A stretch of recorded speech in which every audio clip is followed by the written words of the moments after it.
Hey, am I on camera? Hello, welcome back to the Tim Weichelbaum Show. This is episode 115, coming to you from the outskirts of Austin, Texas. I don't know why it matters, but it's been a while since I've done this. Been like over a month. You know, I've been struggling to get through. Never mind. I'm not going to do a long intro. I got a guest, okay? I got a guest. I'm not going to make him sit here for 2 minutes while I do an intro. Please, no. But okay, I'll do it. He said it could. I am working still on this app, and that's why I haven't been here in so long. But I'm back, and also I had a good reason to be back because Mike Dragon is back on the program after I think 2 years. Yeah.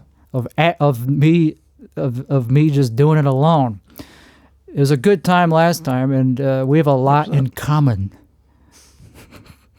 in terms of hairstyle, in terms of the opposite of how we dress. He's wearing like he's if you flip my outfit upside down. Actually, that is It's close enough. That's funny. We're like Lego characters. Anyway, how you doing? I'm doing pretty good. But how are you? It's been a while since I've been on a microphone. I'm not comfortable on my own show. What are you talking about? Why ain't you comfy? Come on, man.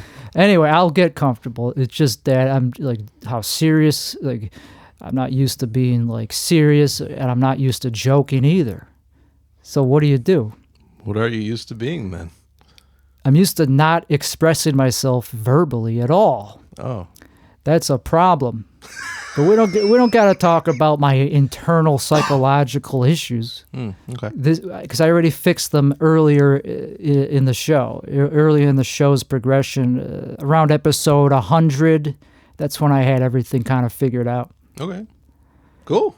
You know, I'll watch them. I'll go through them. I'll see the evolution. Something about AI, I believe. I don't know.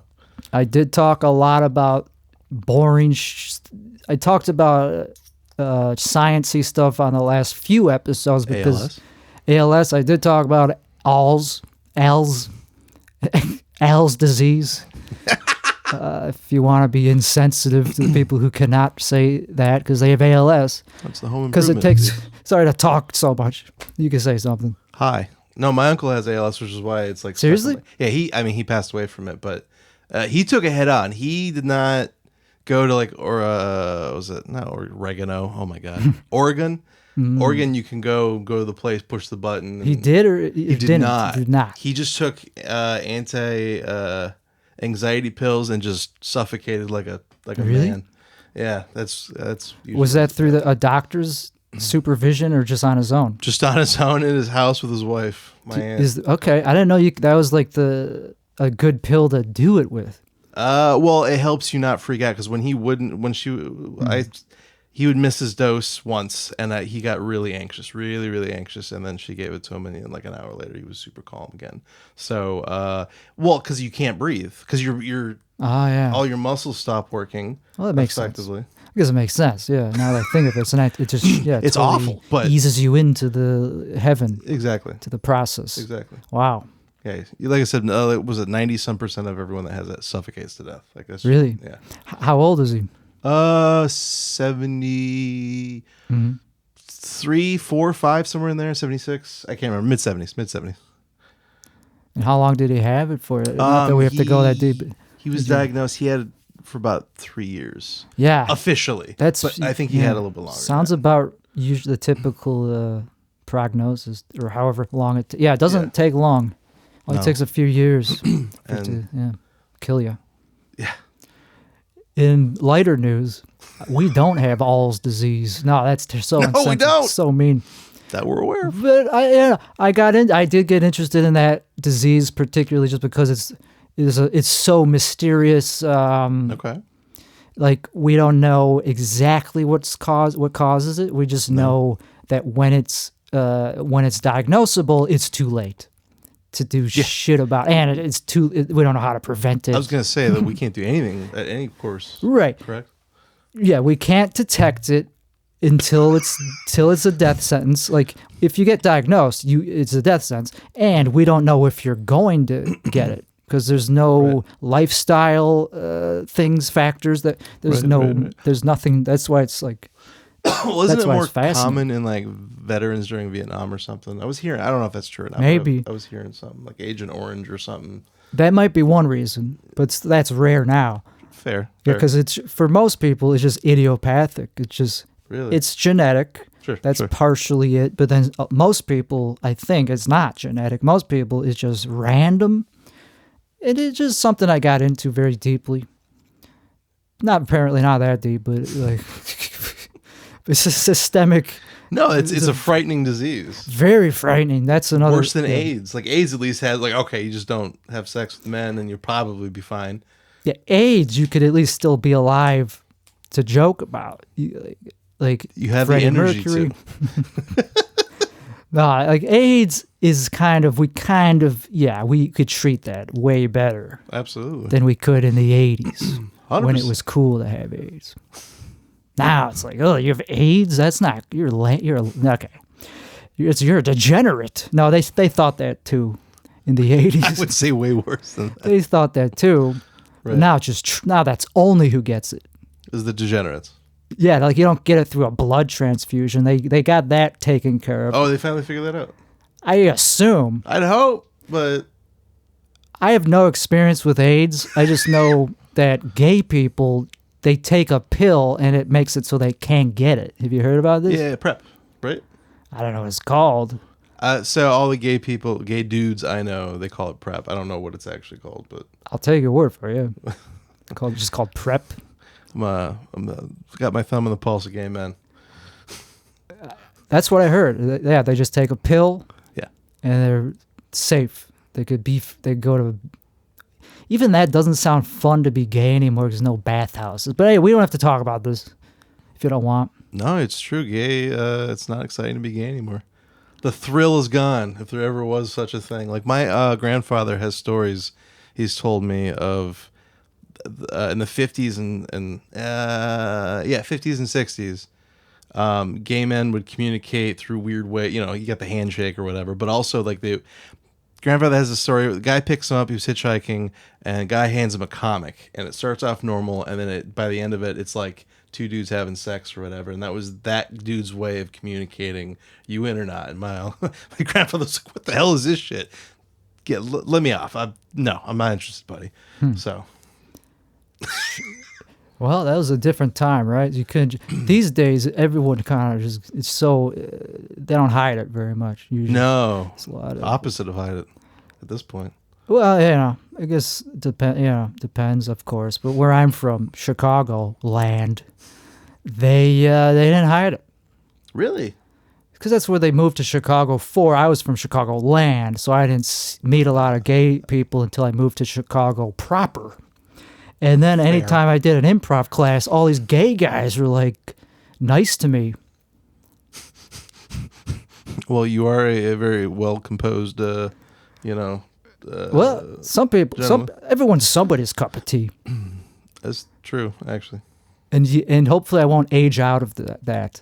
Hopefully in my 70s even, I'll be still good looking, I hope. Oh, I see what you're saying. I was going to say aging out of gay men. I'm just assuming you're going that way. It's yeah, that's fair. That's fair. Yeah, we want to look gay man good our entire lives. Yeah, I kind of like being sexually harassed. Yeah, it reminds us that we are desirable, unlike women who apparently don't appreciate that, which is fine. It's fair. It's fair. Women do sexually harass men. Yeah, but there's no threat to the man, I believe, which is why it's socially okay. Yeah, it's no threat. Whereas when a man does it, it's like, oh shit. It's a little different, yeah. For some reason, there's just a totally different vibe. Different vibe. I don't hit on women, to be honest. Yeah. I let them come to me. I signal. We all have our way of signaling. Sure. To the opposite, to the mating dance ritual, as it were. Absolutely. Every mammal, every organism. We're animals. And I choose to just hide in my house and build applications, web applications, I should say. To be specific. Would you still label yourself a recluse? I would absolutely, yeah, more than ever. I was an amateur back in the day. Now I'm like a professional, dude. Like I got people, I don't get a haircut. I got to figure that out. How do you get a haircut as a recluse? I mean, you've gotten at least one haircut since I was here last. One. Yeah, I literally one haircut. And I went to this guy far, but he's a great barber. And it took a lot of mental effort to just go to the barber. Really? But once I was there, it was fine. Of course. But like, what's the, just literally that it requires effort? Like your life is so streamlined, any amount of extraneous effort. It is just the social anxiety of somebody new, meeting somebody new. If I already know them, it's fine. Sure. Yeah. But he didn't know me that well because I only went once a year. So he didn't remember me. Oh, no. It was like meeting him. Yeah, I kind of remember you. I was like, yeah, that's great. As long as you, yeah, because I remember him. So it didn't matter if you remember me. I don't care. I've been here 4 times. Yeah, in 4 years. Yeah. And he retired. So now I got to find a new one.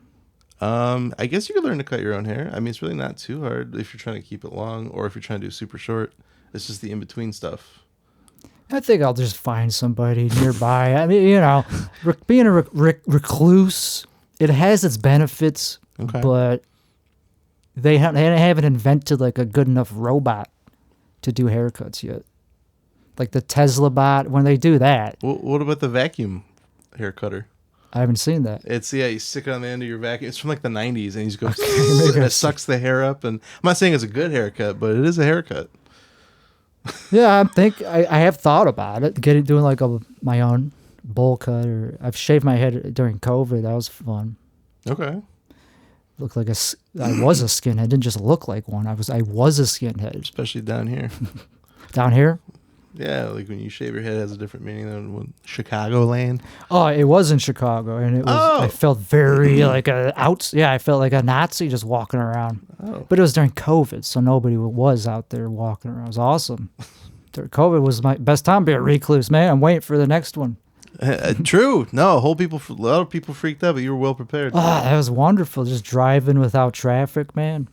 Seriously, no, like traffic now in Austin. I'm like, oh, not that you would know. That's another reason I don't go out. That's the biggest one, actually. No, it's legitimate. Like, I think the traffic is worse now than ever. That's it. Is the traffic and the incompetence of the traffic. Yeah, I just don't feel safe. Dude, no, people can't drive here. You're right. That's really it. If I lived in a bubble that I could just walk to a nice cultural hub, I would do so. So I'm just lazy. Reclusion, yeah, it comes from having enough money to where you don't have to be around people. That's one thing that allows for it. And just, laziness. It's true, because there's no motivator. You've removed most of the motivation. Yeah, nobody invites me to shit out in the real world because I haven't advertised that I'm even alive. This is true. This is actually, I was concerned, which is why I reached out to you, and glad to know that you are among the living. Yeah, we've been texting on and off. Anytime something kind of interesting is happening in the market, I do like talking to people with the same interest as me. Sure. That I do enjoy. There's not a lot of financial brothers in the scene that I was in, the comedy scene. Life in general, it's so hard to find people who are like, it's like an interest, like not some, like budgeting. Usually those people are poor or like, I don't know, psychopathic. Like there's different levels of rich, right? There's like the young multimillionaire who acts like everything. I don't know. I've been told this from someone, like true wealth doesn't give a damn. Mm. Then there's the level where they're trying to act like this, but they care too much. And then there's my level, which I don't know what that is, but I don't have really money. Well, I have many levels of what I want, of how I choose to look at money. Okay. It changes. I guess when I first got a little bit of money, I did act like a douchebag. So it changed my personality for sure. But I wanted to do, that was the whole point of, I want it. Of course, my personality is going to change. Sure. That's the whole point of having money. Yeah, but I'm not rich enough, or rich, period, enough. I wouldn't call myself rich. It's also, the word rich, it's also, that's just kind of how you act. It's like rich people, that's a certain way that they go about. It's a lifestyle choice, and it's flashy. Right. And then there's wealthy. Right. That's the other thing. That's the people that just kind of go about their lives without rubbing it in other people's faces. They don't drive a Ferrari. Yeah. I have no desire to buy any cars, any nice cars at this point in my life. Do you like a Toyota or EV? I still just drive a Miata from like 4 years ago. Oh, okay. But I bought it new. That was when I was spending money. That was the last trinket but I also had a Tesla Model S Plaid. So that was over like 140,000. You sold it for like what, 20 grand? Yeah. Sold it for 20 grand 4 months later. So it was basically like leasing. No, I sold it for 120. Nice. No, because the value of those dropped off hard a couple years ago. I only kept it for like 6 months, I think. Okay. Yeah. How's the zero? More than that. 8 months. Yeah. Okay. And how's the 0 to 60? Was it worth the 6 months of? Yeah, that's pretty much the only reason I bought it, is because it's just really cool interior and like the latest and greatest Tesla. And but I didn't really like it other than that. It was too heavy. It's a heavy, like, not Really good handling compared to the Miata. Is a very fun car to drive. Who cares about speed? It's about the handling. And like 0 to 60, who cares? That's just a gimmick. It is, actually. Yeah. It's a gimmick. Some people were impressed by it. Yeah, well, on face value. Oh, that's cool, the fastest consumer, but like, and then you go, but I can't really use it. Like, when are you going to go full throttle on the freeway? Almost never. Right. It was good at stoplights. When the stoplight turns green, that's when you do it. Yes. And you burn out, and you leave skid marks on the pavement. And a couple times somebody was like, "What the hell, man? What kind of car is that?" Like, so it's a Tesla, man. They didn't even know what a Tesla was. They were like, "What are they? Okay, what?" Wow, you were really showing off then. Well, yeah, I thought I was gonna die in that car. I was like, probably gonna die in this car, but you only live once, so I'm just glad I didn't. I'm very glad you didn't as well. I guess I was worried about that. Because once you get going, it's so easy to like overshoot. Oh, people get in accidents like those all the time because of that. Yeah, I can't believe they are still that they're legal. But I had one, and I got it out of my system, and I sold it to CarMax. What? They gave you basically what you bought it for? It was a really easy transaction for like considering that kind of money. They just give you a check in 20, like I was there for like 30 minutes at the most. Holy smokes. At the most. They didn't even ask any questions. And they're just like, yeah, okay, here's your offer. You want it or not? Because they're like the McDonald's of selling your car. No negotiation. And that's what I wanted. I just wanted to get it off my hands without the hassle and the rigmarole. Oh my God. You made out like I got a decent deal, yeah. Bandit. Yeah, 'cause I still lost money on it, but not as much as some But other. I didn't care. If you're stupid enough to spend the money on it, you don't care about losing a couple hundred, 20 grand or whatever. That's fair. Because I paid cash for it, I think. Oh my God. The Miata, I didn't pay cash. I just did I just did a finance. I just financed it, but I paid it off in like a year. Yeah. I don't know. I guess I just wanted to. I didn't really have enough cash to. This is when I was running out of cash, I think. Oh shit. The end of 21. I didn't want to sell the Bitcoin after it plummeted. 22 was a rough year for crypto heads. Yeah. Oh yeah, because crypto, or it went back down to 30 or 15 or something like that. Yeah, 15, something like that. So it was rough to go through that year. And then finally, the end of 23, 24, when I finally was like, it was worth being a hodler for those years. I was going to say, I'm hoping you bought at like the lows. I just was holding on to what I already had from 2018 to 2021 is when I accumulated through my business, through my advertising app. Sure. People deposited, and I just... that was the revenue, and most of it was profit. So nice. I don't know, not most of it, but there was a lot left over from the business that I just held on to, and my cost basis is like really good on Bitcoin. I think my cost basis is around 15, something like that. That's incredible. Something like that. We'll never see that price again. That what? We'll probably never see that price. That price again. Probably, yeah. It's hard, maybe. Who knows? I think it's too mainstream now, especially with like other shit popping off like Ethereum. Institutions, yeah. Yeah. But who knows? Yeah, who the hell knows? Because all it is just a store of value. Okay, please explain to me. I still don't get crypto. Like, I get the idea of crypto, but like, okay, to me it's kind of like gold. Gold doesn't really do anything, but it has such a history. Is that basically what crypto has become for the digital age?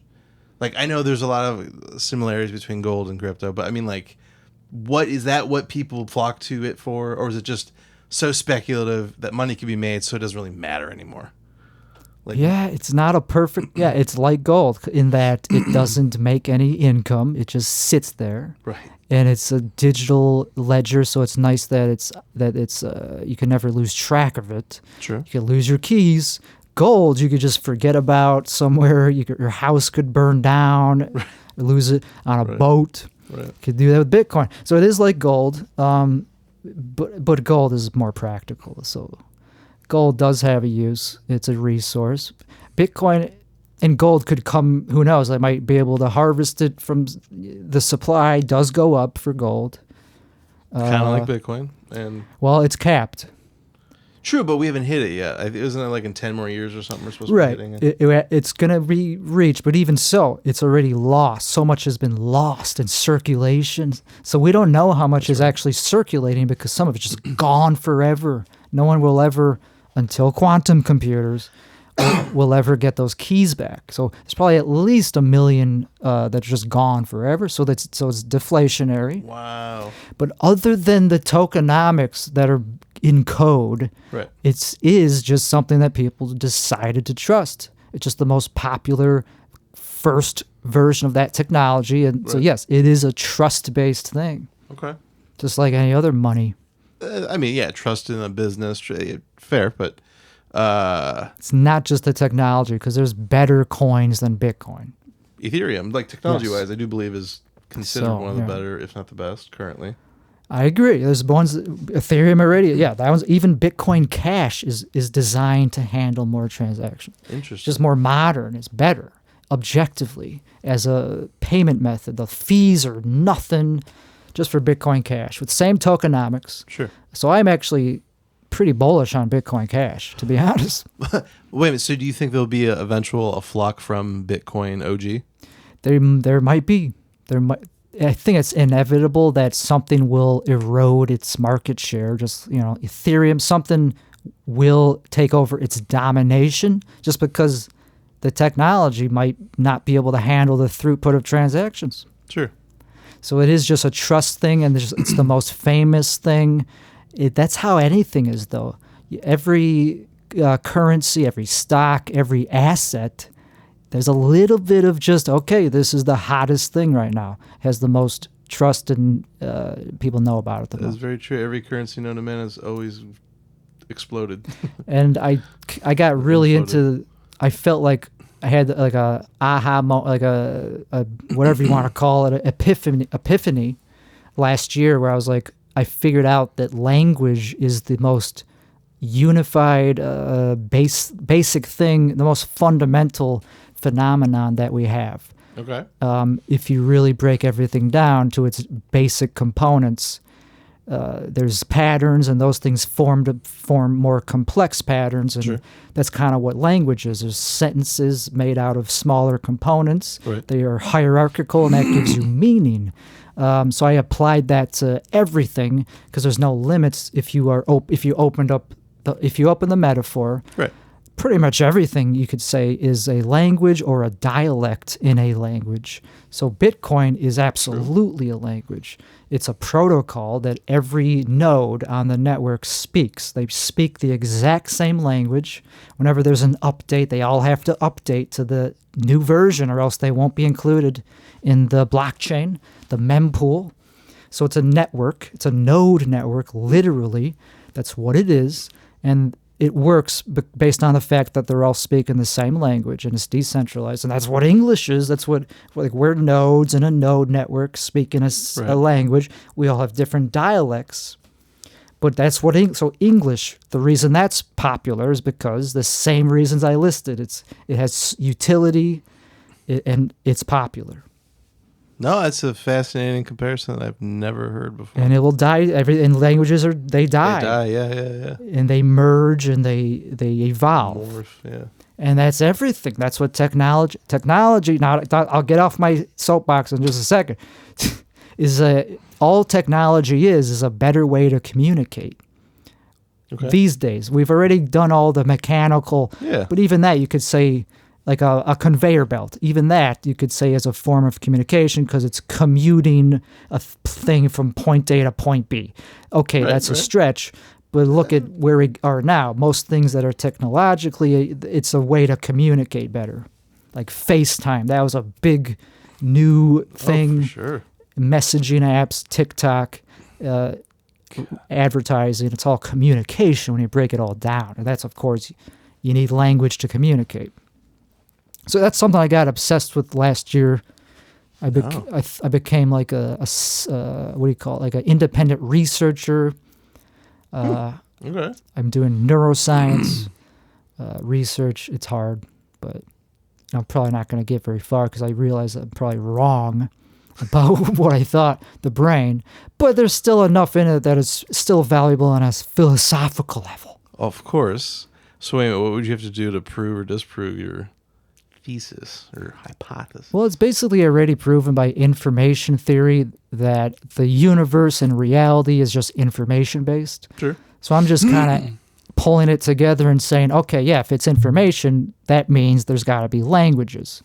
Sure. Everything has to be in some form of a system of semantics that's reliable, physics, biology. That's why I got into ALS. It's because it's a breakdown of communication between the nerve cells and the muscle tissue. Interesting. The nerve cells are being overloaded by all these signals, and it clutters. It's a signal to noise issue. Oh. That's just a way of looking at it. Yeah. This is how I look at it. I look at every kind of problem as a signal to noise, as a communication breakdown or a mistranslation. Got distracted from all these damn apps and these screen time. You need to stop looking at the screen, neurons. Yeah, the motor neurons in your body, they are the longest nerves.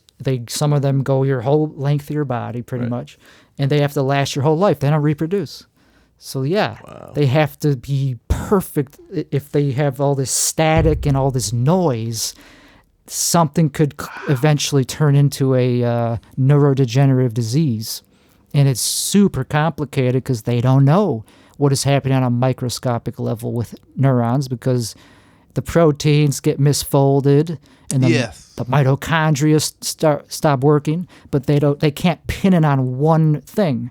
So it's a systemic thing that they don't know the answer yet. God, this is worse than AIDS.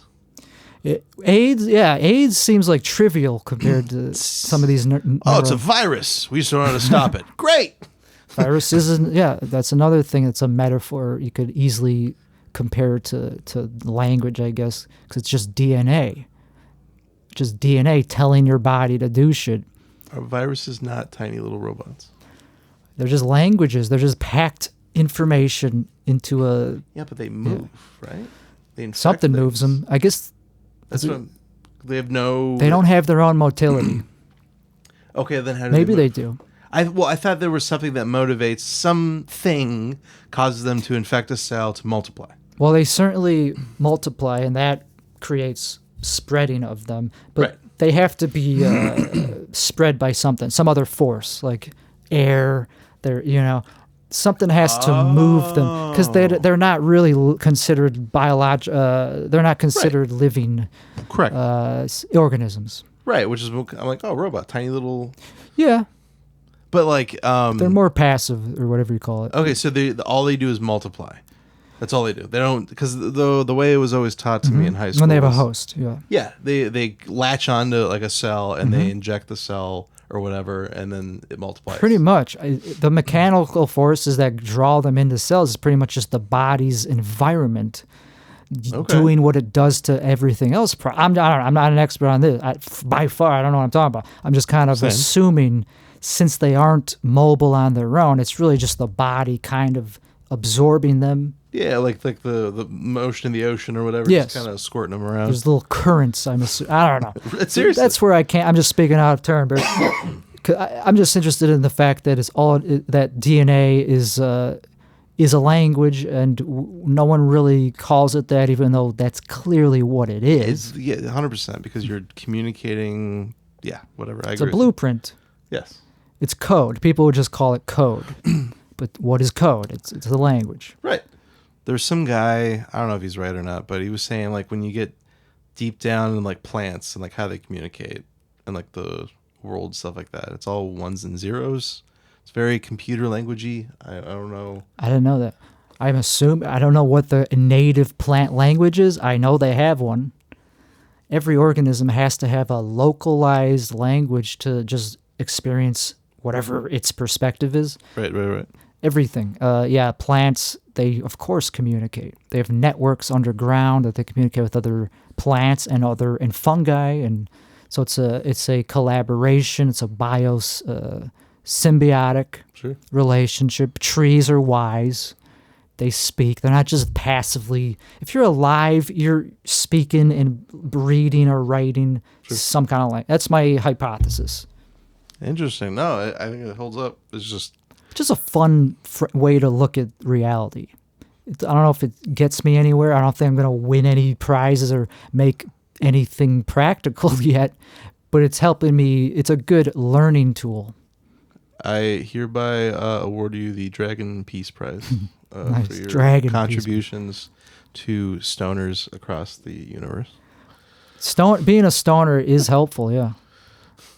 Yeah, being a stoner is now that the weed is getting so strong, and it's cheap, it's free pretty much. So it's a good time to be a schizophrenic. To develop it's a great time to develop schizophrenia.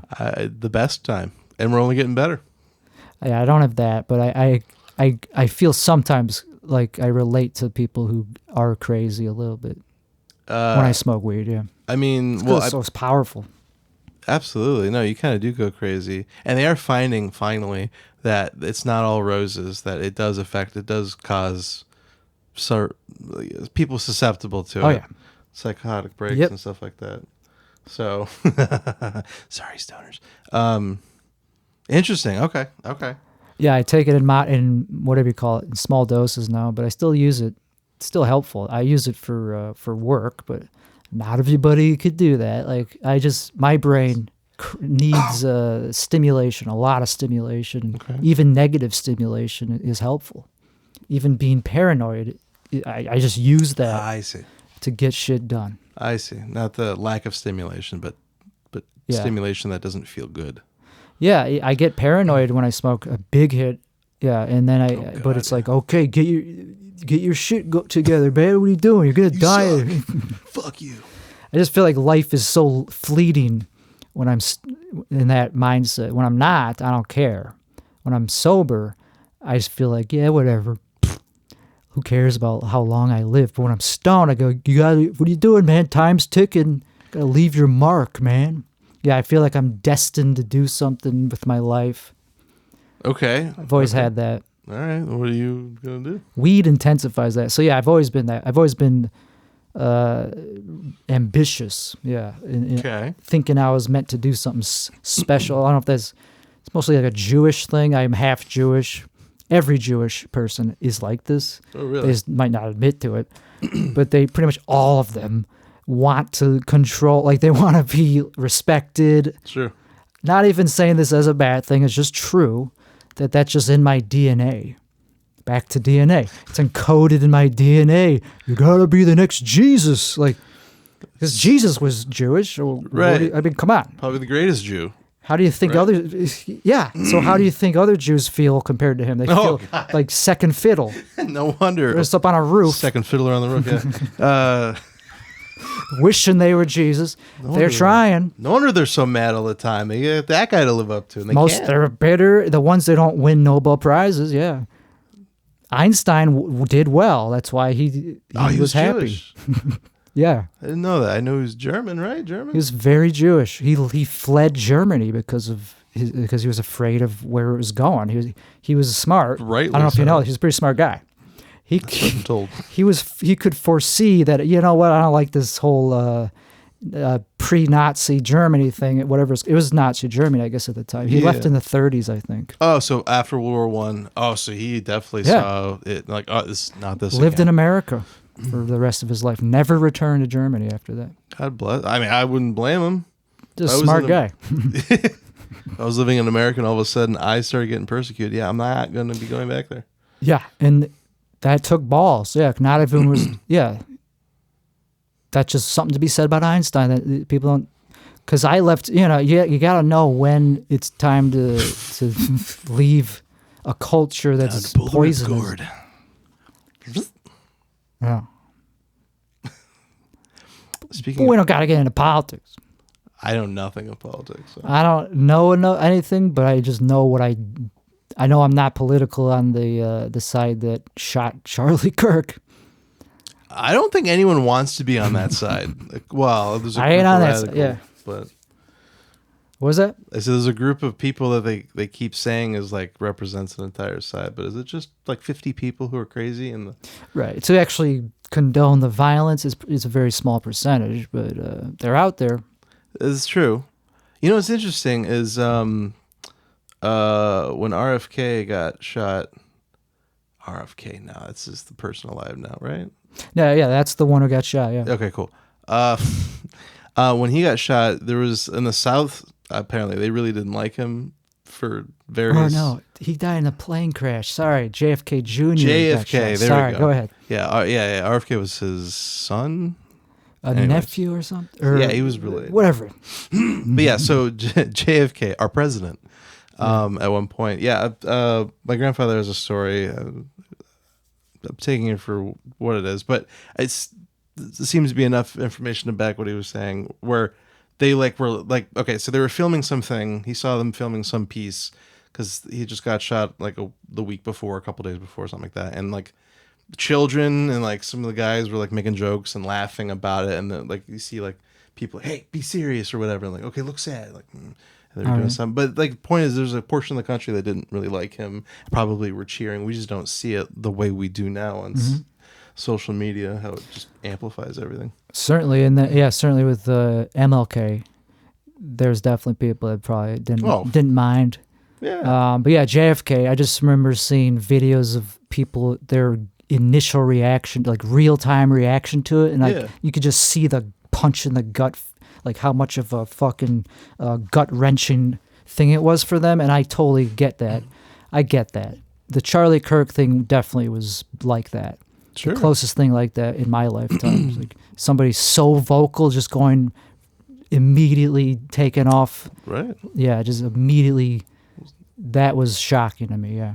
What about when D. Trump got attempted? That was another one. That was like historic. Like it just felt like historical and like a miracle. Like what? I was like, what the hell's going? Like that had to be like. I'd agree. Because it literally like raised his ear. If you believe the new, no. Well, yeah. According to Redditors, it went so close to his head, and just by turning his head, yeah, he literally lucked out. Super lucky. Yeah, that was insane. Yeah, I still worry about him getting shot at any moment. I mean, if you're a Trump supporter at all, you don't want him to get shot. There's no one better. Like J.D. Vance. He's like my age. He's too reasonable. He's a kid. He's a kid. Like what, 37 or something? I think, he's very young. 40 maybe. Wow, it's so young considering how old all our politicians have been for the past like 12 years. Yeah, I guess I'm nostalgic for Trump's life, his personality brings you back to like the 80s, 90s. Absolutely. I mean, you say what you want about him being a Jeff Epstein friend. There's no list. We all have. There was never a list. There's never a list, and even if there is, Michael Jackson's still a good pop artist. You can't throw out gotta separate the artist from the art. Okay, what was Trump's art? I guess just being interesting, being influential. I don't know. He has a gravity to him. You don't know this? You don't agree? You don't? No. You don't see why people. You don't have to agree. No, but I mean, But do you not see why people kind of admire him?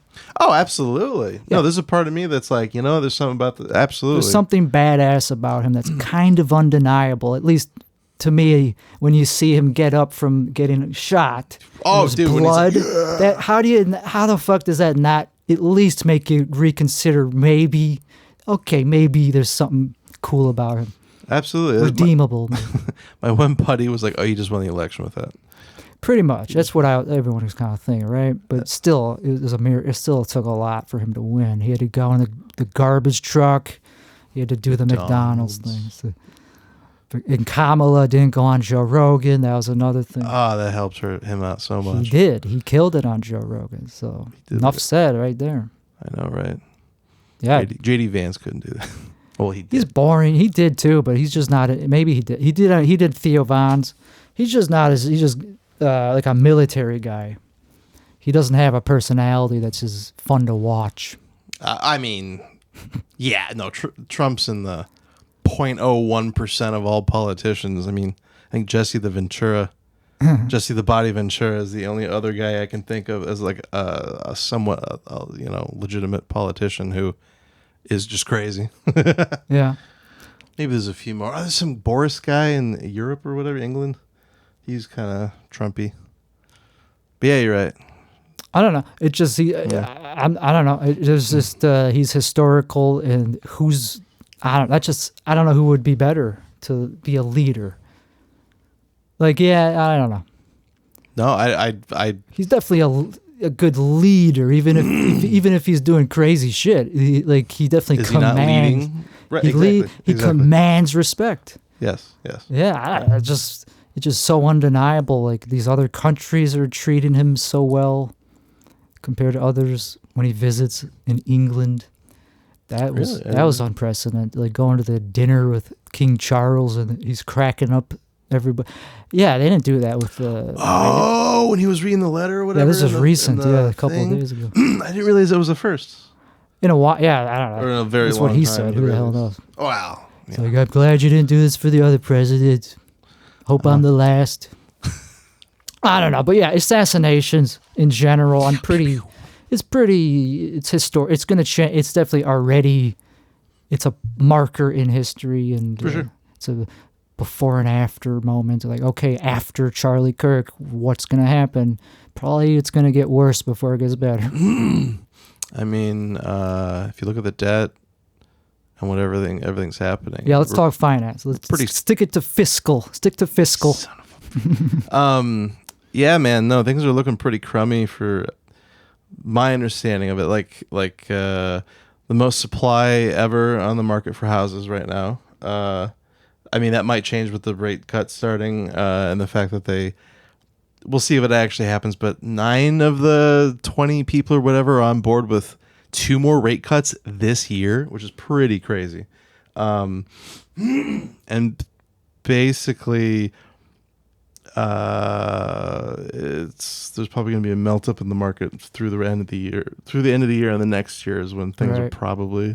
How much more can we take of a melt up? I mean, the rate cuts, those were anticipated, but now that you said there's 3 more of them? Yeah, there potentially 2 more on the table. Whether or not they actually do is a different story, but there's 2 more on the table that they are, most of them are comfortable with. Like I said, 9 of like the 20 or something like that. And then on top of that, the most money I believe ever is in market funds right now, $7 trillion. So that I kind of knew about. It's called like T2 or some shit. Yeah. The market, there's websites you could go to tell you this. Yeah. And I did look into that, and I'm I have a lot of money in the sidelines, I guess. Nice. Proportionate to where it could be. Sure. My net worth, I guess, a lot. I'm waiting. I'm a sitting duck. I like to time the market. There's a lot of people right now who are much smarter than me, and even smarter than you somehow. who are doing something similar. So I'm going to try to ride it out through the rest of the year. So far, I've done very well the past couple months. Who's smarter? Who's smart? So like the Ray Dalios, the Warren Buffetts, the people who have Warren Buffett. Okay, I definitely totally follow. I know all about him. Ray Dalio. Yeah, that's good. Like just the people who are like been doing it 50 years and have a good track record. I'm sure there's other people who've been doing it 20 years. And Jim Simons was really good. Is he? He was. He's dead. He just died like a year ago. Oh, he's like one of the best algo traders. Oh, really? Well, he was the original one too. Like he pretty much invented quantitative analysis. Oh, he was okay. I give him, and there's some other guy that like went to jail for what we do now. I probably not the same guy, but definitely not. But yeah. Never went to jail, no. Okay. Yeah, but some guy basically invented the way that all like hedge funds and the big money houses, market makers or whatever, how they trade, which is like it kind of snips a little bit, a fraction of a penny off or something like that, and you make not money. Arbitrage, but it sounds kind of like it. I don't know. I'm just asking. No. To me, I believe that is it. Kind of like arbitrage. Yeah. And then algo trading is just super fast trading, correct? Pretty Effectively, much. Well, that's usually what it means. It doesn't have to be, because I'm doing like I've done it. True. Amateurs do it, but it's certainly not with the network speed of the latency. Say, if you're not 5 feet closer to the bank. But yeah, typically algo trading, they refer to hedge funds that are doing a shitload of transactions. Yeah, they make money just through the transactions being made effectively. Like every time money changes hand, they take a tiny itty bitty little, right? It depends on. I mean, that's just what you tell me. I don't know that much about hedge funds. Okay, that's fair. And there's different kinds, of course. Okay. Small ones, big ones. Sure. I guess I'm more thinking the big ones. Yeah. Okay. The ones who are just. That's scary to me. Being in that's so competitive and aggressive, and like they're probably doing drugs. Investment banking is like that, like so competitive that it doesn't interest me that much, Very backstabby. Right? Yeah. Super competitive, hard hours, like not fun lifestyle. Oh, it's like money's 18. good, but that's it. Yeah, I know a kid who he signed a contract for 3 years, and they basically own him for that 3 years. And if he doesn't complete his 3-year contract, he has to pay back everything they already paid him, which basically makes it impossible. Okay, yeah. So that's the part that doesn't appeal to me, is when it becomes like a MLB, like a major league athletic team. I kind of like just doing it alone and just smoking weed, doing it that way, and look at it, trying to come up with my own fun little tool, humble, small tool. But I look up to Jim Simons, and he made billions doing arbitrage. Okay. But he was like a mathematician. He majored in math, and he was very interested in physics. But that applied to. Wow. He was like that. Also, kind of those types of brains do well. They usually get hired by finance firms. Yeah, because they want the smartest of the smart. Yeah. Even though it's so like, what problems are they solving anymore? In physics, not much. But I mean, in finance, what are the problems? Yeah, what problems? I mean, there's the economists that do like macro stuff. Right. I have no idea what they do. That's okay. And then for finance, that covers so many things. Yeah, what problems need to be solved that are just mathematical? I don't know. Okay. Well, I know you're building it out. I'm trying to think of something, but nothing's coming up for me. Okay. No, I don't know. I just know that they always pay gobs of money for people who might give them some amount of edge. Okay, well then it would just be investment bankers and people that work at hedge funds with math degrees. Those probably who they're looking for. Okay. Because you can't really major in you can major in finance, of course. Sure. But to work at a hedge fund, they do want quantitative quants.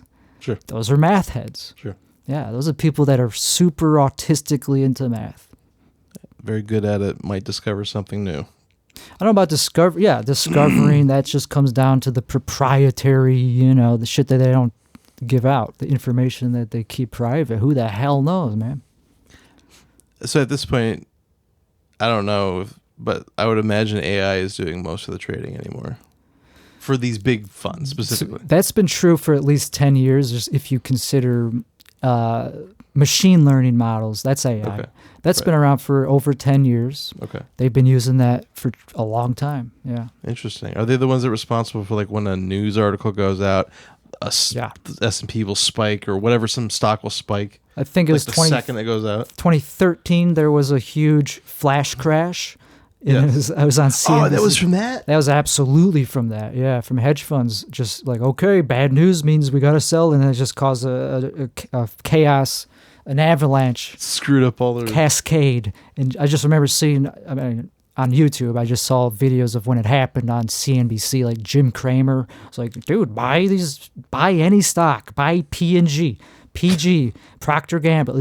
You'll get a 10% dividend for life if you just buy it now. Right. And I was like, yeah, that makes sense. But then it only lasted like 45 minutes. But in that 45 minutes, you could have doubled or whatever. Yeah. I would imagine. Very easily if you had the balls to move money around that quickly, which is the hard part. Speaking of balls. Who the hell could do that? How did you fare during the crash, the mini crash we had earlier this year? It was great. I was ready for it because there's so much people. Like, it was just easy to anticipate. Right. Everyone was terrified of Trump getting into office and doing the tariffs.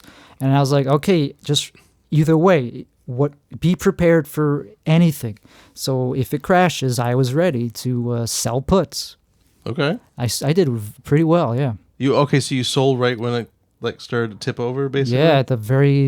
Yeah, every time that it kept going lower and lower, I just kept selling puts on like MSTR, Strategy, that's the stock.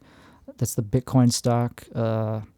Anything. Google was a good one because Google I was super bullish on. Like, dude, fuck it. Of course I'll sell a put on Google for $150, and now it's at $250. It's crazy. I didn't keep it. I just did the put, and I closed out at like 50% profit, somewhere like 25. Okay, so you do the 50 as well? 25 around there. Like, okay, so anytime it's fast profits, basically. You're like, yeah, all right. 25 to 30% during that crash was like easy money. I didn't have to hold it for more than a couple of days.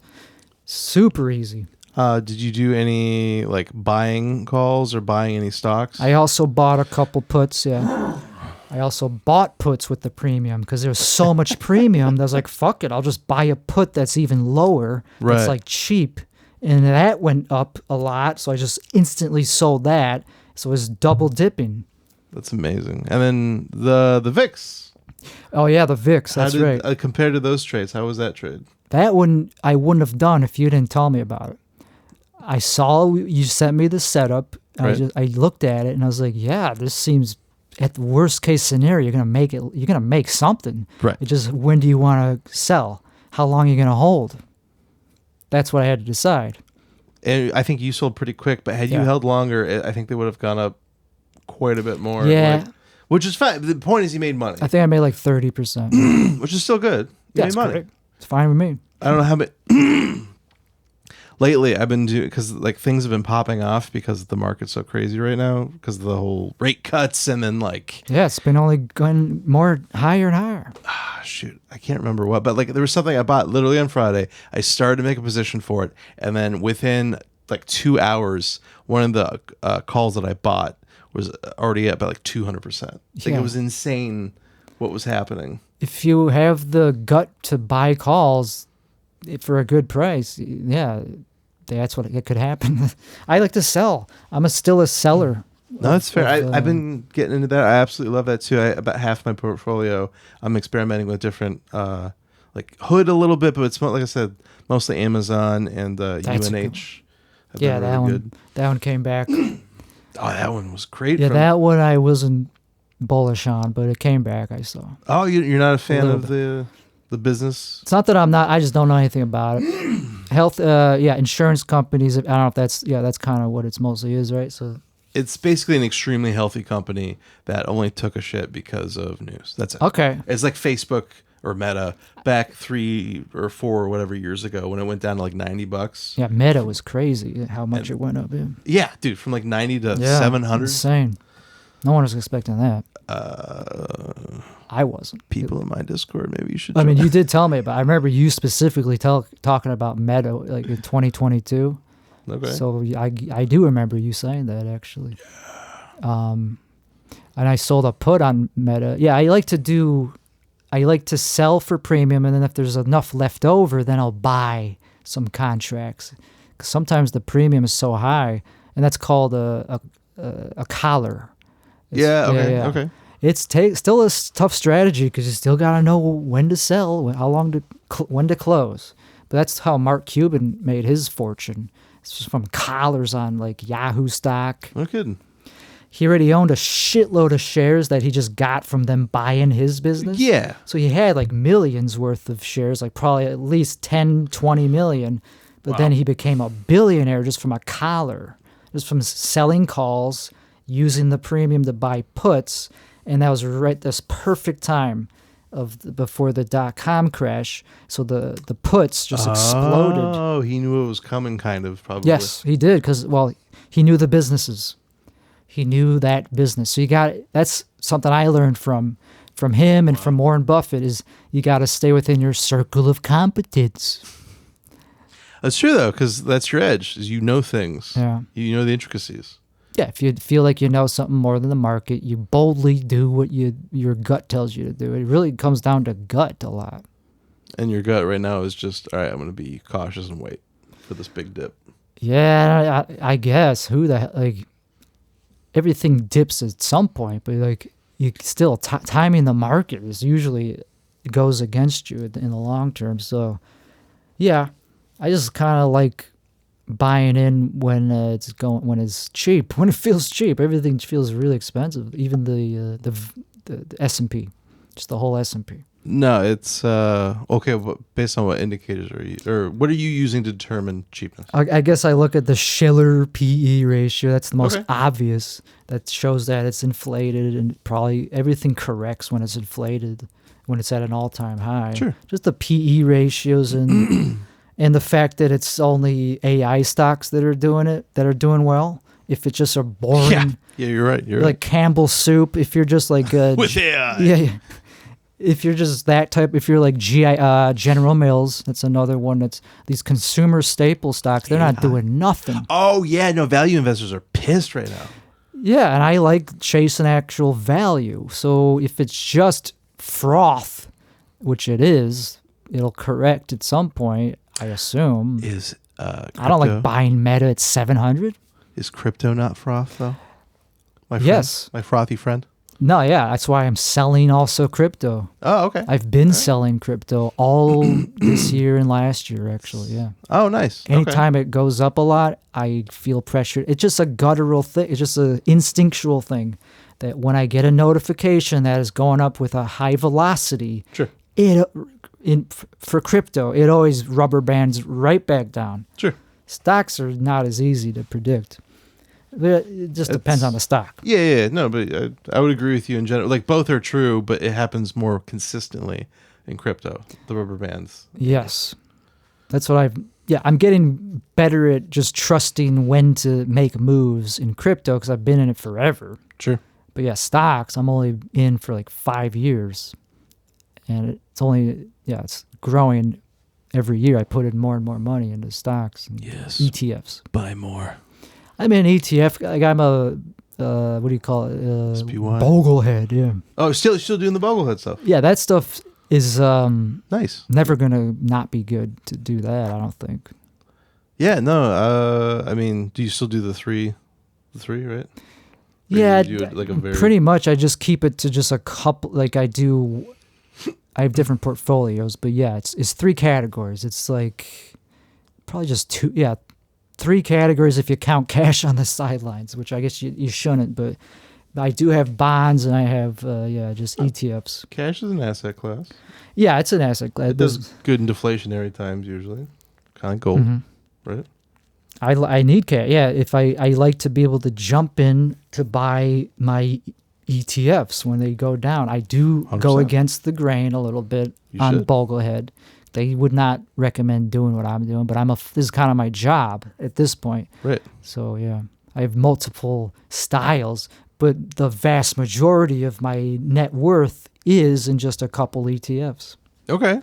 No, it's it fits with every other experienced It's layered. trader that I look up to. Well, yeah, it's like you want most of your money in something that's not going to be super volatile. If you want to stay rich or whatever, if you want to stay wealthy, most of it should be in something safe and not volatile. But also, there's layers that I want to be volatile. Of course, no, you should. Yeah, percentage of your portfolio should be volatile because it's higher return. Yeah, no. Of course, growth. You need growth, and besides the natural stock, the natural United States exceptionalism, which who knows how long that'll last. If you look at a chart of just the Qs or the S&P, it goes up exponentially. Yeah. Is that going to always be the case? I think not. And there's a guy I've been listening to that I think is interesting. I don't think his numbers are accurate, but I think what he thinks is happening. But basically, he's calling for end of this year S&P at 8,700, which is ridiculous to me. We're at like 6,700 right now. Yeah. So I don't think that's going to happen. But his thesis is basically melt up through the end of the year, and then next year we're going to start seeing weakness. And then because of all the 10, 15 years of money printing we've done, we've created a situation with so much leverage that is just unprecedented. So when it unwinds, he thinks that it's going to be less controllable than than the Fed will think it is. They'll print a few, a trillion here, a trillion there, but ultimately it won't be enough until they print out like a ton, like 10 trillion or something crazy. He was calling for as much as 20 trillion. I don't like his numbers, but everything I'm seeing points to a recession next year. Mm-hmm. I mean, I don't know. I can see it. I mean, I feel like we're in one in some respect with for sure. The average consumer. The price of groceries. Yes, the average American is like white knuckling right now, man. Seriously, was it credit card delinquencies 90 plus or? Dude, I could sympathize. I mean, I guess I learned how to manage my own finances. But even I am not cash flow positive that much. I'm spending more than my salary pays because I pay myself a salary, and it's less than I spend. So you gotta be making like $100,000, like almost, to not feel broke. And even that's not that much anymore. I would agree with that. Yeah, it depends. Okay, so you're saying for like your average single person, your average person with a family? Yeah, average single person, probably 60 to 80 grand. Okay. To not feel broke. To pay your bills. Maybe have a house. And be comfortable. Have a house, even that probably not, because houses are like $500,000. They're coming down, kind of. They are. Yeah, they're coming down. Yeah. As they should, because it's kind of overpriced. It's been ridiculous. The materials cost what, like $50,000 or something to build this house? I don't know, probably not. 20 grand. Whoops, my brother's sleeping. Sorry. Yeah, 20 grand to build this house. It's sold for $350. It's a scam. Dude, it's probably worth double that now, right? Nah, it pretty much stayed the same. It went up and now it's kind of back down where I bought it. So yeah. Okay. It sucks. But no, it's at least you didn't lose. It's not like a 2008 situation. I knew a bunch of people who were underwater like a lot. It could go down more, yeah. But I don't have a mortgage, so. Right, because you're balling. I'm fine. I'll just have to move to a smaller house, also made out of cardboard. Whatever. It'll still be a house. I'm not saying literally out of cardboard. You're not just poor. a cheaper. I'm not poor, exactly. You're not poor. I am not poor. I'm poor. You're not. You live in an apartment? No, so I live in a house with 2 other roommates. Oh, really? Yeah. So yeah, I'm not. Do they rent?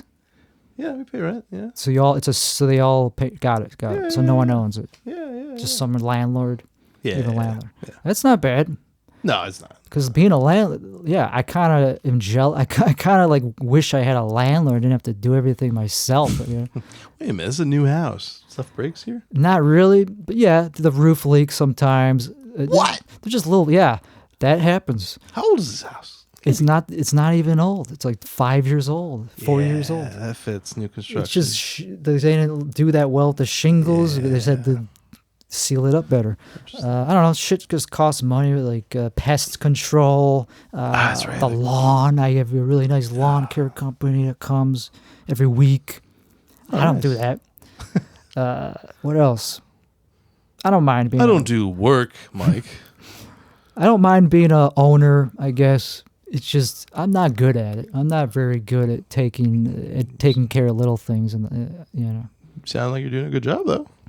Well, you learn what you have to, but there's very little I know how to do. Oh, as far as actually, no one really does anymore. Yeah, I haven't really tried to do anything major with renovations or upgrading things. Everything's stock, the way it came. Same colors. I did paint a little bit of artwork on the walls. Sure. But that was... I mean, this room is, I'd say you upgraded it for sure, but... Yeah, this room is upgraded. Yeah, I guess. Just hanging shit on the drywall. Yeah, no reverberations. But I could easily just move out. Well, that's another thing. Moving out's expensive, man. Oh, yeah, it's going to cost you $15,000 just to sell the place. Oh, yeah. And then another $15,000 to move your stuff. Jeez, I was thinking 10. Yeah. Just pulling numbers out. Because that's a lot. Yeah, it's so much. You can just sell your stuff, or you can sell it with the house. Boom. There you go. I'll probably just buy a second house and not even touch anything here. Yeah. Just keep everything going. Buy another set of things. You could have a management company manage this place and rent it out. Yeah, there you go. Okay. Didn't know that. Yeah. I mean, you have to pay them, I think, like 10 or 15% or whatever. Right. But okay, you don't have to mess with it. That's just ideas. Things That's I know. Thought. So you don't have to do it. You could sell it. Well, the point is, I do want to move to a better home at some point with a better view of stuff. There's no view. This view's really okay, good. outside. It's pretty good. When you're outside, you could see stuff, yeah. So, okay, or you want to move back to Chicagoland, Texas? You like Texas? That's the thing. I don't have anywhere better to go. This is still one of the most accommodating places to be for me. Texas is still, you could do whatever you want. You like to shoot guns? I don't mind. I've only done it once, If I had a place to do it, I would. Like my own ranch. I guess that's what I want. I want a ranch. Okay. Maybe even that's retarded. That's stupid. How many acres is a ranch? Like 50? I would just get a small one. I don't know how big, but I don't need that much land. I don't need that much. I like being in different atmospheres. I get bored of the same place is all. I'm just bored of this place. This neighborhood is just very bland. That's most awesome. Culture. I would argue. If you want, Chicago's got flavor, right? Yeah, that one had flavor. Better, Pittsburgh. I've heard that's nice, kind of. Yeah, it's a nice place to be, but is it like thrive? Like I heard it's a nice skyline. 100%. Like the roads are art. Like it's hard. It's like, okay, it's not really based on a grid system. It was literally like, all right, guys, we need to build some houses on this hill.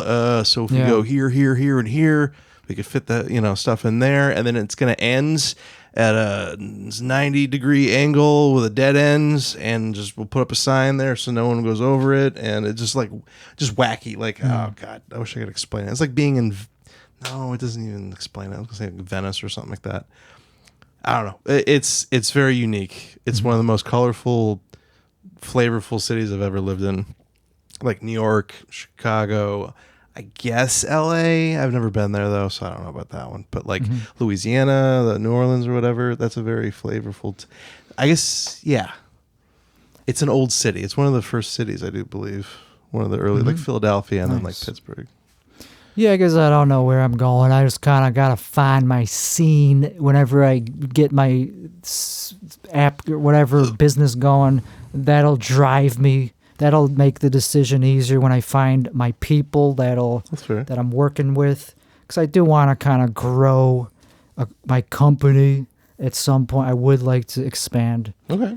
And maybe San Francisco is probably the type of place, unfortunately, doesn't sound like Silicon it's doing Valley. Very well, but that's just where Silicon Valley, that's still where it is. A lot of smart motherfuckers there. A lot of money. Yeah, a lot of money. I mean, like investors, certainly, people who could. Oh, yeah, that's where that is. I have no interest in that, in the venture capital shit. I'm avoiding that at all costs. Okay. Because it's like a scam. And it's like, okay, you have all this money, but you work for somebody. And it's like, does that ever, like, for it to be successful, I don't know, it just seems like a bubble. Sure. There's so many people, okay, you got an app, okay, here's $20 million, okay, is it growing? Okay. It's all about growth, and it's just in shitification, your venture capital, private equity. That's like gross right now. It's causing shit. Well, I thought whatever bubble that was kind of popped like 2 years ago when the maybe when like people started cutting jobs, like Microsoft started cutting jobs, and Facebook or Meta or whatever. Yeah, but now it's coming back because of AI. Yeah, it's still out. It's still really bad. Yeah, it's still rampant. According to Twitter, yeah, on X, it's very okay. A lot of founders. There's like this cult of being everyone wants to be a founder. It's like, yeah, it's great. It's admirable, I guess, to be an entrepreneur, but it's the culture just seems very slimy and shallow to me, and there's not a lot of good quality things being made, and they just make things worse because they're all about the bottom line. Sure, but it's an environment where you could potentially benefit from. Yeah, despite that, there's still probably the type of people that I would want to be around. It's still a cool city. It's still a nice area. Fisherman's Wharf is pretty sweet. Like Ghirardelli factory or whatever that. I've been there, yeah. Yeah. Only once. Same. Yeah, it just seems like that's one of the places. But Austin is also like that too. So still a lot of smart people in Austin that I haven't met yet. I'm just isolated. Gotta get out, man. I don't see you doing comedy, man. Yeah, I do miss it. I would if I had a good excuse. I don't know. And I guess I lost some of the ability to do it. Something happened during COVID where my brain feels slower. I don't get as much dopamine from it anymore. Oh, okay. But I do miss it. I still have dreams about it all the time. Yeah, I miss the feeling of doing it. But yeah, it's been a long time. The open mics here just are not very easy to access. Really? Yeah, they're all terrible. Are there any good ones now? There's a few, but what do you mean terrible in what way? Well, first of all, just getting to them and not knowing if you're even going to get a spot. It's kind of shitty. Yeah, no, there seems to be people leaving, but not being replaced. If that makes sense, really? Like lower level wise, anyways. Oh, really? Middle and higher, it seems like there's a few more people. Die down, the Joe Rogan effect. Well, right now it's a lot of negative press. Right.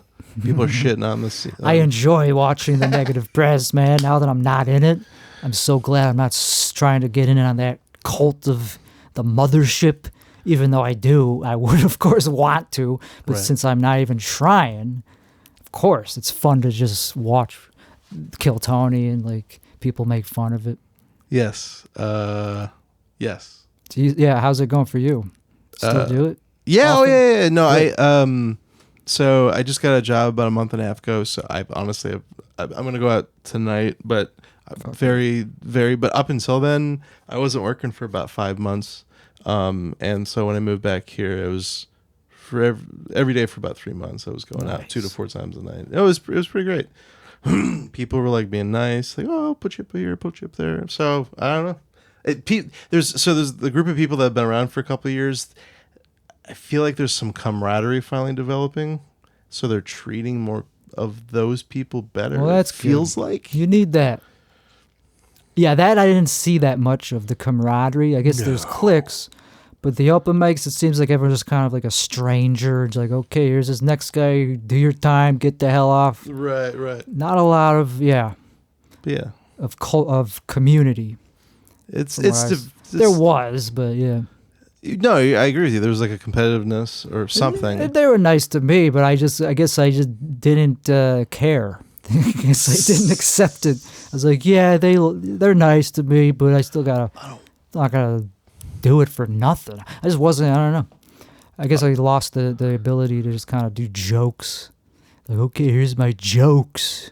You were doing Timmy Guster there. Yeah, that was fine for a few minutes. For a few months, and I got sick of that. I like being a character sometimes. Yeah, I did like it, but people didn't get it really. And But I do miss the improv. I miss doing fun things like in front of people. They actually appreciate characters now more than ever. Oh, I've noticed. Yes. Yeah. I guess it was definitely the right move, I guess, to do that. But it still took a lot of me having to pump myself up, take a lot of mushrooms. Be like, What? okay, Really? yeah, dude. Every time I went out, I was on a small dose of mushrooms. That explains so much. Otherwise, I wouldn't be able to handle just being around people that I felt just were like dumb. I don't know. Yeah, I know what you mean. A lot of like LA type people that I didn't like the vibe of like how everything's about Instagram and like if you're not big on Instagram, you're a loser. Yeah, so I like it.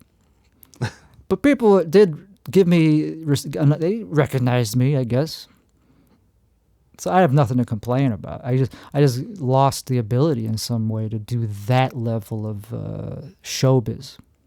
That's fair. I mean, it's hard to keep doing something when there's no real reward, be it financial or, as you mentioned, dopamine. Like the dopamine. Yeah, that's what you need. You need people telling you to get out there. It can't just be all from my own internal drive because that's gone.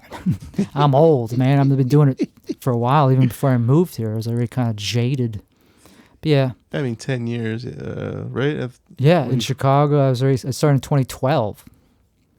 Wow, yeah. So, okay. And you moved here in 21? Yeah. Okay. Yeah, so, but I don't know. Yeah, and also just like the whole ego thing. It's like putting yourself out, like it's just all about me. It's like, I don't know. I kind of want to collaborate.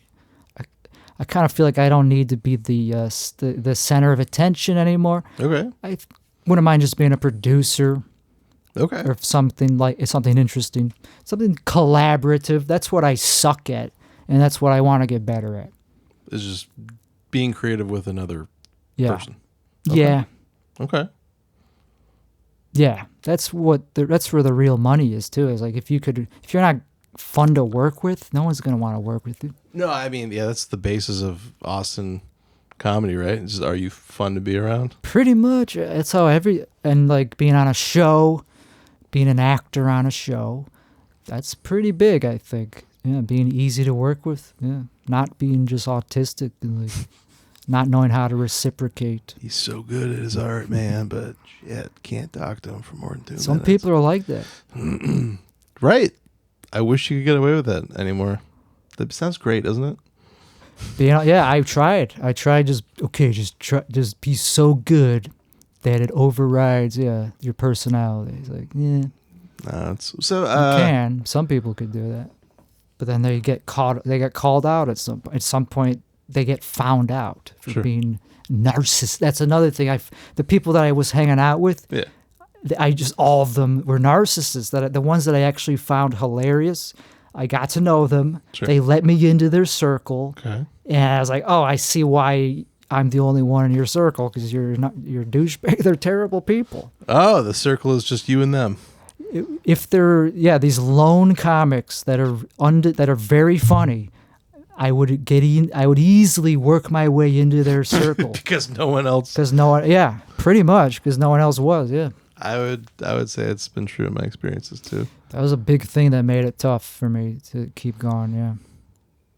It's like, okay, so even if I do become friends with these people that I like, it always shoots me. I always get negative experience from it. I always go, oh, another one.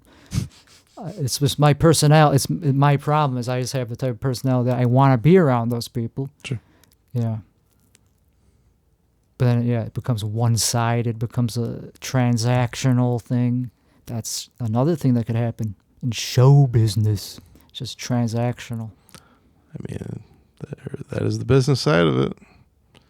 Yeah, no, I don't like that about that either. It's been hard to separate, like, my desire to hang out with certain people as well. Now I'm thinking about it. I don't know, have you ever been mad at someone because you expected to be treated a certain way and they treated you differently or whatever? Like just something basic like, hey, how you doing? And then, oh, cool, how you doing? And then, oh, absolutely.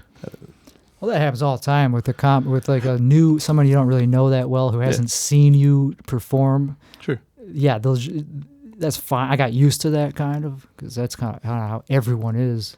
If they don't know you, if you don't know them, you're just going to treat them like just a nobody. You're going to treat them like a civilian. But if you see them on stage and you go, oh, he's funny, okay, I got to be nice to him now.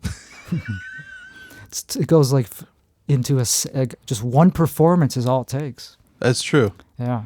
Do you feel, were you performing in Chicago proper? Yeah. Okay. Do you feel it's really much different than down here in terms of that dynamic? Or is it a little bit more authentic, real, people actually befriending you because they like you rather than befriending you because they could potentially, you could get them somewhere or something? There's plenty of people that like you just for anything in Austin. There's a lot of people that are easy to get along with in Austin. Yeah, Chicago, you kind of had to earn people's respect, but also it was more accessible. They actually had a better system. The open mics were just better ran. Okay. They were just a little bit higher. Yeah, better taste in comedy, to be honest. Higher brow. They understood the subtleties. Oh, yeah, no. If you're not talking about sex down here, what are you talking about? Yeah, I just feel like that's a thing. Wasn't as like Mark Maron. He went on a tirade about yes, about Joe Rogan type comedians, and I do kind of agree with them. I mean, when you sit down and listen to it, it's yeah. It's very rare that I saw somebody that was like, "Whoa, that guy's fucking good." Yeah. Specifically Austin, right? In Austin. But in Chicago all the time, so I'm sure. In Austin, it was more common, yeah, I guess, to at least be like, oh, that guy's funny. Sure. In Austin, they're wannabes. So many wannabes. They want the benefits, but none of the actual work, would you say? Absolutely. Plenty of that, yeah. Some that I met, I met some people like that. They're at least somewhat funny, but they thought they would just be able to get respect immediately or whatever. Sure. Whatever. I'm out of the business, so I don't. Oh, you're done. You quit. What do I okay. know? Well, I'm sorry. What am I talking about? What the hell? I'm in a real business. It's called finance. It's called FinTech. I didn't even talk about that. The app, but it's boring. It's just finance. It's just numbers on a screen, and it helps automate the trades. It helps you find the trades. I signed up for the link you sent me, and it's just 2 posts. Yeah, it's not much to show yet. But I mean, like, that's the thing, though, is every day you would get a new update or whatever, I'm assuming, or whenever you would call for it. Yeah, every day you'll get some notification saying, okay, here's your top possible potential trades. Sure. And other notifications like, okay, one of your watch list things is at a high volatility. That's just something that's really valuable, even though it's simple. 100%. Go straight to the phone. And it's very simple, but the back end is insanely complicated because I have to download all the market data every day, hundreds of thousands of options. How much in gigabytes is that? Is that like a terabyte data every day? Oh, it's not that much. It's just that the fact that you have to do it every single day takes forever. It just takes a long time to do that many API requests. I have to do, so there's about 6,000 symbols that are optionable. Okay. And then of those, they all have hundreds of options on the chain, thousands even, some of them, if it's a daily one or whatever, weekly and then monthly. Right. So overall, it's 700,000 options at any given moment that you could trade, and I need to have those all on my radar in the database, up to date. Got to check the prices and then do some algorithms on them to rank them, the delta, the volatility, volume, open interest, all that needs to be aggregated into a fancy algorithm. And so it's kind of like, it's analysis, a lot of analysis, internal, but the app is pretty simple when it comes to the user. They just enter their preferences, and then within their preferences, they just press a button. It's like, okay, here's the top scoring. I'll show you after this. And then, and then you could do it from your phone if you want. You just go, okay, open trade, and it does the exact correct trade. You don't have to type anything else. Just press a button, and it also closes it automatically as soon as it hits your profit. That's great. So it just automates things. Oh, like if it's 50%, 75%. Yeah, or stop loss. Yeah, and yeah, it's just something you can't do natively in Thinkorswim, and certainly doesn't send. I mean, it almost does. It's pretty advanced. Schwab is really advanced, but it's still, you need to make your own bot if you want to trade automatically. Right. And then but your bot. I don't know. There's different people trade different ways, and I've seen them try to make bots off of Thinkorswim using the chart, but you're not so much using the chart. It's more about the option information, which is still a lot to deal with. Yeah. Or do you do a little bit of does the chart, doesn't matter, right? In your system? Yeah, my thing is centralized, and it's not based on Thinkorswim. They don't really have an API that lets you do there might be ways to do it yourself, like a script or something locally, but since mine is online, it uses Schwab's API, which is the retail API, lets you control their account, and open trades is not as advanced as Thinkorswim. And I have to accumulate all the market data myself in my own database, so it's not running on a server or local computer that has real-time chart data coming in. It just doesn't have that. Okay. So it only checks the prices not that often, to be honest. Really just once a day is the most I could do for the vast majority of options, because there's 700,000. So much. But once they're on your watch list, then it checks them more often. So it just has to triage, has to be, okay, what's the most popular options? We'll check the prices on those. But the thing about options is, like, usually you don't need real-time data. You just need maybe once or twice a day to get a good selection of options. And so it's not that overly complicated. It just still is a lot of work. So there's a lot of belts, a lot of conveyor belts feeding in the stock, the instruments. If a new instrument comes out, I got to download that to the database. Right. I got to download fundamental data from the SEC. Oh, my God. That's a pain. But I'm using a vendor. So I also had to pay money to get a vendor because it's licensed. It's copywritten. You can't just use market data. Wait, what? Yeah, you can't just distribute it commercially. If you're an individual, it's pretty much free. It's like it's very cheap. You just get it through your broker or some other service like Alpaca. It's like cheap, $100 a month. You get everything. Wow. But Oprah, the options pricing authority, they're the authority on options prices. They charge a lot of money to redistribute them commercially. So I had to use a middleman. I used a vendor, and I got a good deal. But it's going to go up in value. It's going to go up if I'm successful. If my app is actually successful, they're going to charge me more. That makes sense. But like your margin would still be the same, right? Yeah, margin is just users. a margin. So that's just the individual's brokerage account, which comes later. I mean, how much money you make per person using that? Oh, the profit margin. Sorry. Yeah. Yeah, no worries. Yeah, the different kinds of things, different meanings of the same word. Yeah, margins. Yeah, they will probably want to know that. Yeah, they'll probably ask, like, how much you making? Because they're the middleman.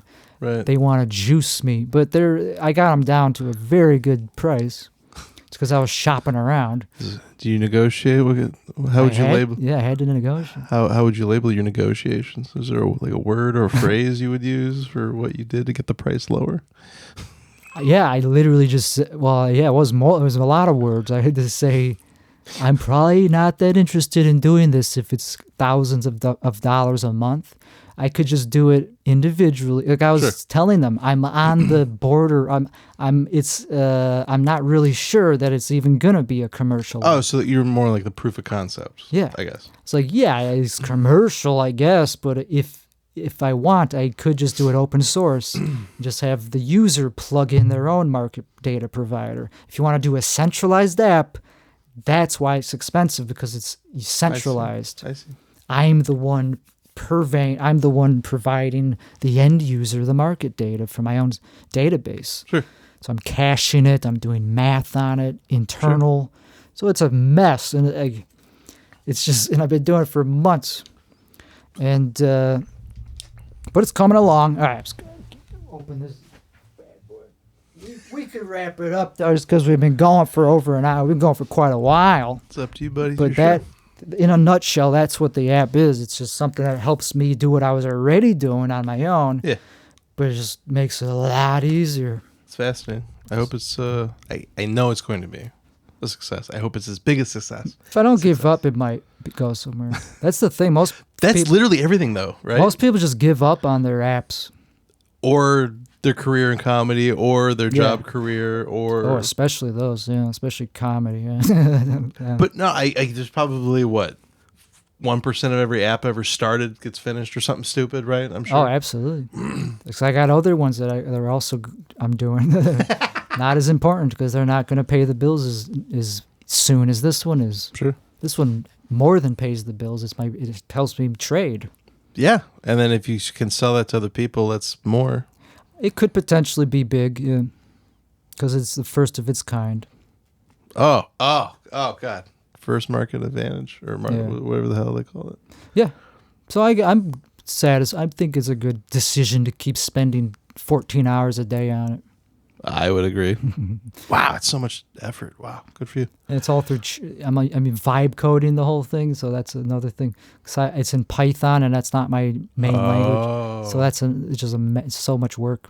It's just type at this robot. No, what are you doing, you fucking idiot? And it's so much. It's cool, though. But anyway, anything else you want to get off your chest here? The only thing I want to ask you, last question. What are your thoughts on Timmy No Breaks? Oh yeah, I saw him, and I was like, okay, this is pretty much that's the formula. That's the exact formula that I did. Timmy Gusto. And it's like, here's what I think: great minds think alike.